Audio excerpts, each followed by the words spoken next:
ایسے ہوتے ہیں کہ وہاں ہم ایک عجیب سی کشمکش کا شکار ہو جاتے ہیں کہ آگے جائیں یا پیچھے جائیں۔ جو حدیث ہے آج کی وہ بہت اہم ہے ہمارے ان معاملات کے اعتبار سے۔ حضرت سیدنا ابو ہریرہ رضی اللہ تعالیٰ عنہ بیان کرتے ہیں، رسول اللہ صلی اللہ علیہ وآلہ وسلم نے فرمایا، المؤمن القوی خیر او افضل واحب الی اللہ من المؤمن الضعیف وفی کل خیر۔ پہلا جملہ فرمایا کہ اب میں اس کا مفہوم عرض کرتا ہوں۔ ایک ہے قوی ایمان والا، ایمان کے اعتبار سے بھی قوی اور مال و دولت کے اعتبار سے بھی قوی۔ دوسرا ہے کمزور مومن، مال کے اعتبار سے بھی کمزور ہے، بعض اوقات وہ ڈاواڈول بھی ہو جاتا ہے۔ فرمایا اللہ کی بارگاہ ہمیں پتہ ہے کون محبوب ہے، کون افضل ہے، جس کا ایمان قوی ہے، جس کا ایمان قوی ہے، جو طاقتور ہے، مالی اعتبار سے بھی اور ایمان کے اعتبار سے بھی۔ اب اس جملے کو سمجھنے کے لیے قرآن کریم کی طرف چلیں تو قرآن کریم میں اللہ جل وعلا نے فرمایا، وَأَعِدُّوا لَهُم مَّا اسْتَطَعْتُم مِّن قُوَّةٍ، جتنا ہو سکتا ہے تم سے اپنی طاقت کو تیار رکھو، اپنی طاقت کو تیار رکھو جتنا بھی تم سے ہو سکتا ہے۔ یہ آیت ہے اس دور کے اعتبار سے جب تیر تلوار اور نیزے اور گھوڑے وغیرہ ہوا کرتے تھے، تو اللہ تعالیٰ جل وعلا فرما رہے ہیں اپنے آپ کو تیار رکھو، قوت کے اعتبار سے تیار رکھو۔ اس زمانے میں تیر تلوار گھوڑے وغیرہ ہوتے تھے، فرمایا طاقت کو تیار رکھو، تو وہاں طاقت سے مراد کیا تھا؟ تیر تلوار گھوڑے۔ آج کے دور میں میزائل، ایٹم بم، یہ طاقت ہے، تو مومن جو ہے انہیں کیا تیار رکھنا چاہیے؟ اس حوالے سے اپنے آپ کو طاقتور رکھنا چاہیے۔ جس خطے میں ہم ہیں، جس ملک میں ہم ہیں، اگر ہمارا ملک ایٹمی طاقت نہ ہوتا تو کیا صورتحال اس وقت ہمیں پیش آ رہی ہوتی ہے، ہم سارے جانتے ہیں۔ اللہ تعالیٰ جل وعلا نے جو قوی مومن ہے اسے کہا کہ یہ افضل بھی ہے، یہ محبوب بھی ہے۔ کس کے مقابلے میں؟ کمزور مومن کے مقابلے میں۔ لیکن ایک جملہ بات بیان کرتے ہوئے مکمل کر دی، فرمایا ہیں دونوں خیر پر، ہیں دونوں خیر پر، لیکن جو قوی مومن ہے وہ اللہ کو محبوب ہے۔ اب قوی کا دوسرا معنی کیا ہے؟ کسی معاملے میں انسان پھنس جاتا ہے تو جو کوشش کرتا رہے، محنت کرتا رہے، اپنے آپ کی ہمت کو ہارنے نہ دے، وہ اللہ کو محبوب ہے۔ بجائے اس کے کہ کوئی بندہ تھک ہار کے بیٹھ جائے کہ نہیں میرے ساتھ یہ نہیں ہو سکتا، تو اللہ کو محبوب کون ہے؟ ہمت نہ ہارنے والا، محنت کرنے والا۔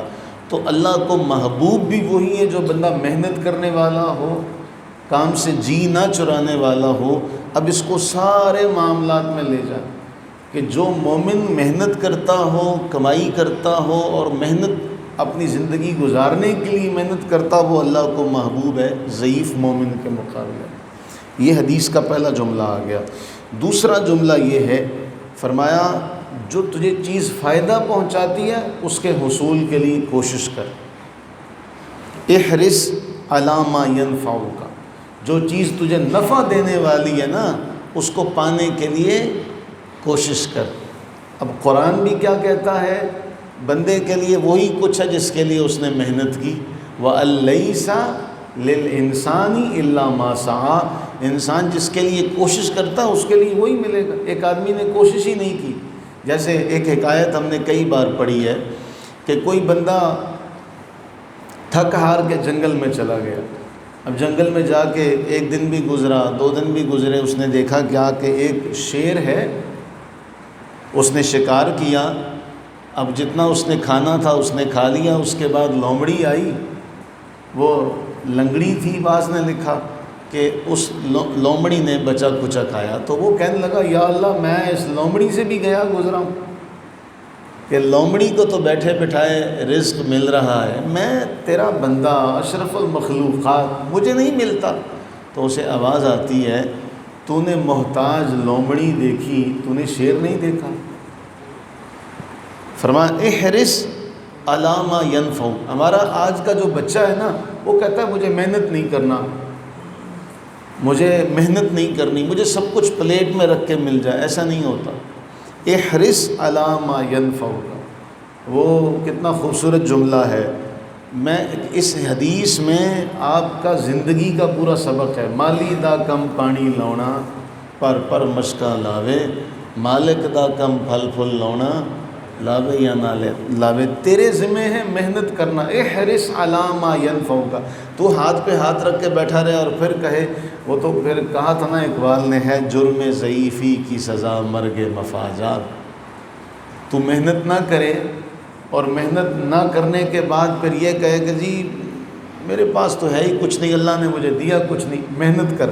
اچھا بعض اوقات ہوتا ہے محنت کرنے کے بعد بھی نہیں ملتا کچھ، اس کے لیے پھر سبق ہے۔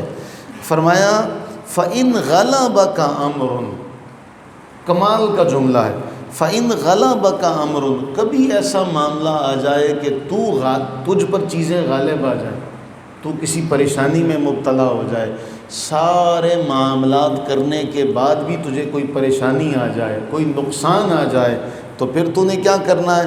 قدر اللہ وما شاء صنع، پھر تو کہے جو اللہ نے چاہا وہ ہو گیا۔ پہلے تو نے اپنا کام سارا کیا، سارا کام کرنے کے بعد بھی اگر نقصان ہو گیا تو پھر تو نے کیا کہنا ہے؟ جو اللہ کی مرضی۔ کیوں؟ اب فَإِنْ غَلَبَكَ أَمْرٌ، اب معاملہ تجھ پر غالب آ گیا ہے۔ اب اگر تیرے لیے معاملہ ایسا ہے کہ تیری ساری احتیاطی تدابیر کے بعد بھی تجھے نقصان کا سامنا کرنا پڑا، تو سب کچھ اچھا کر رہا تھا اس کے باوجود تیرے ساتھ برا ہوا، تو پھر تو کیا کر، وسوسوں سے، شیطانی وسوسوں سے بچنے کے لیے کیا جملہ کہیں؟ قدر اللہ وما شاء صنع، جو اللہ نے چاہا ہو گیا۔ اب یہ نہ کہہ وَإِيَّاكَ وَاللَّوَّ فَإِنَّ اللَّوَّ تَفْتَحُ مِنَ الشَّيْطَانِ، اب یہ نہ کہہ اگر یوں کرتا تو یوں ہو جاتا، اگر یوں کرتا تو یوں ہو جاتا۔ یہ اگرچہ مگرچہ یہ شیطان کے لیے دروازہ کھولتا ہے۔ تیری ساری محنت کرنے کے بعد بھی اگر نقصان تجھے اٹھانا پڑ گیا تو کیا اللہ نے لکھا ہی ایسے تھا، اللہ نے لکھا ہی ایسے تھا، اس لیے اللہ غالب ہے۔ اب اس سے کیا ہوگا؟ نقصان اٹھانے کے بعد بھی اللہ تعالیٰ سے ہمارا رشتہ نہیں ٹوٹے گا، ہماری طرف سے جو اللہ تعالیٰ کی ذات کے اوپر ہمارا امید کا رشتہ ہے وہ کمزور نہیں ہوگا۔ جیسے ایک ڈاکٹر اپنے مریض کے ساتھ مخلص ہو، محنت کرے، اس کا آپریشن کر رہا ہو یا اس کو بچانے کے لیے کچھ بھی کر رہا ہو، وہ پوری کوشش کرے، جب وہ کوشش میں کامیاب نہ ہو تو پھر وہ یہ نہیں کہتا ہائے یار میں نے کوشش بھی کی میں کامیاب نہیں ہو سکا، وہ کہتا جو اللہ کی مرضی، میرے ذمہ جو تھا میں نے وہ کیا۔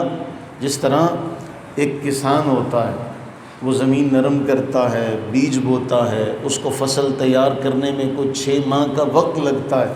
اب فصل تیار ہو جائے، اس کے بعد بارش برس پڑے اور اس کی تیار فصل جو ہے وہ تباہ ہو جائے، نقصان اس کو ہو، وہ کہتا ہے یا اللہ تیری مرضی۔ اس جملے سے کیا ہوا؟ جو اس کا اللہ سے جو قوت کا ایمانی رشتہ تھا وہ مزید بڑھ گیا۔ اب یا تو دوسرا رستہ اختیار کرے، یہ ایسے ہو جاتا، میں کوئی اور بیج بو لیتا، میں کوئی اور فصل کاٹ لیتا۔ وَإِيَّاكَ وَاللَّوَّ، اللہ کے نبی فرماتے ہیں پھر اگرچہ مگرچہ سے بچو۔ محنت کرنی ہے، پہلے محنت کرو، جو تمہیں فائدہ پہنچاتی ہے اس کے لیے شدید خواہش کرو، محنت کرو، اگر وہ مل جائے تو شکر ادا کرو، نہ ملے تو پھر کہو اللہ نے لکھا ہی ایسے تھا، میرے ذمہ ہے محنت کرنا۔ تو قرآنی 2 آیات بہت اہم ہیں۔ قرآن فرماتا ہے جس کے لیے تم نے کوشش کی وہی تمہیں ملے گا، اگر تمہاری محنت کے بعد بھی تمہیں نہ ملا تو پھر تم کہو یا اللہ جیسے تو راضی۔ تو اللہ سے یہ دعا کریں کہ ہمارا آج کے دور کا جو بچہ ہے نا وہ اس بات کو سمجھے، یہ اس کے لیے خاص سبق ہے۔ ہر بندہ نیچے سے اوپر جاتا ہے، لیکن ہمارا آج کا بچہ یہ سمجھتا ہے کہ راتوں رات میں آج کام پر نکلوں، آج میں پڑھائی سے فارغ ہوا، آج نوکریاں میرے لیے دروازے کھول کے کھڑی ہوں، ایسا نہیں ہوتا۔ تو اللہ کے نبی علیہ الصلوۃ والسلام نے فرمایا کہ جو قوی مومن ہے وہ اللہ کو محبوب ہے کمزور مومن کے مقابلے میں، لیکن ہیں دونوں خیر پر۔ تو اللہ سے یہ دعا کریں کہ اللہ تعالی ہمیں قوی مومن بنائے۔ اللہ اس خیر والے وقت کا صدقہ ہمارے بچے یہاں اگر ساتھ ہیں ہمارے تو اللہ ان کے حق میں تب بھی قبول کرے، اگر وہ نہیں ہے اللہ تب بھی ان کے حق میں قبول کرے۔ اللہ ہمارے بچوں کو بھی قوی مومن بنائے۔ اللہ تعالیٰ اپنی رحمت کا صدقہ اس امت مسلمہ کے ہر مومن کو قوی مومن بنائے۔ اللہ تعالیٰ سب کو ضعف سے محفوظ فرمائے، اور اللہ تعالیٰ سب کو اگرچہ مگرچہ سے محفوظ رکھے، اور سب کو اللہ تعالیٰ وہ کچھ عطا کرے جس کی کسی کی خواہش ہے اور وہ اس کے لیے محنت کرتا ہے۔ اللہ تعالیٰ اس کی تمام خواہشات کو پورا فرمائے۔ آمین ثم آمین۔